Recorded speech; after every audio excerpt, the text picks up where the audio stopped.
Hi guys, welcome back to my channel. Today I'm going to show you how you can view leaderboards of the leagues in EA Sport FC Mobile 24. So you can see or view the member of the leader of the leagues feature in EA Sport FC Mobile 24. I made this video is for beginner new into this game. Previously this game is FIFA Mobile, but right now it's become EA Sport FC Mobile 24. So let's get started by tapping the leagues button, and as you can see there are some features here.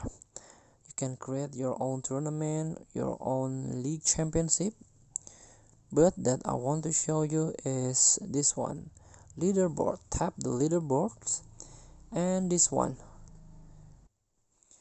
So this is the leaderboard on my server.